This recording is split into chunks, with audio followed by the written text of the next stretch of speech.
నీ తాగుబోతనం వల్ల నువ్వు తాగేసి దొర్లాడుతుంటే, నువ్వు తాగేసి పడిపోతూ ఉంటుంటే, నువ్వు తాగేసి ఇష్టాసాన్ని నువ్వు జీవిస్తూ ఉంటుంటే ఏమంటే నీ భార్య వేరే వేరే వేరే వ్యక్తిని వెతుక్కుంటుంది, వేరే వ్యక్తిని వెతుక్కుంటుంది, వేరే వ్యక్తి వద్దకు వెళ్ళిపోతుంది. నీకు అర్థమవుతుందా? ఈరోజు భార్య తాగుతూ ఉంటుంటే, భర్త తాగుతూ ఉంటుంటే భార్య తిరుగుతూ ఉంటుందండి. లోకంలో వ్యక్తులతో వ్యభిచారం చేస్తూ ఉంటుంది. ఇది అందరి విషయంలో జరుగుతుందని చెప్పి నేను చెప్పలేదు.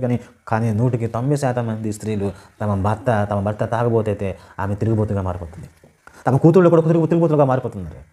ఏమన్నా కొడుకులు కూడా ఏమైనా తాగుబోతులుగా మారిపోతున్నారు. కుటుంబ యజమాని ఒక తాగుబోతుగా, భయం లేని, భక్తి లేని తిరుగుబోతుగా ఎప్పుడైతే మారిపోతున్నాడో అండి, అతని భార్య వేరొకరిని కోరుకుంటుంది, అతని కుటుంబము పాడైపోతుంది. నాబాలు కుటుంబం ఎందుకు పాడైపోయింది? కారణం అంటే తాగుబోతాను. నాబాలు తాగుబోతుగా ఉన్నాడు కనుకనే అతని భార్య వేరొకరిని చెంతగా వెళ్ళిపోయింది.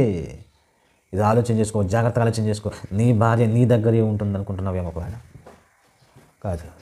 నువ్వు త్రాగుడుతనం మొదలుపెట్టి నుంచి నీ వాళ్ళు విసిగిపోయి వేసారిపోయి నీ దగ్గర దక్కని ప్రేమ వేరేవాడి దగ్గర దక్కుతుంది అనుకుని నువ్వు కుటుంబ పోషణకు డబ్బులు ఇవ్వకపోయేసరికి ఏమైపోయారంటే వాళ్ళందరూ ఏమైపోయారండి, వేరొకరిని వెతుక్కుంటున్నారు.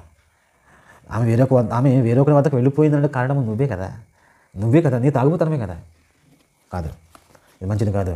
అందుకే నీ కుటుంబాన్ని కాపాడుకో, నీ భార్యని కాపాడుకో, నీ బిడ్డని కాపాడుకో. మద్యాన్ని మానే, సారే మానే, డ్రగ్స్ మానే, మానక ద్రవ్యాలు మానేయాలి. లేకపోతే నీ కుటుంబాన్ని ఎంత విచ్ఛిన్నం చేస్తుందంటే నీ కుటుంబ గౌరవం పోతుంది, నీ గౌరవం పోతుంది.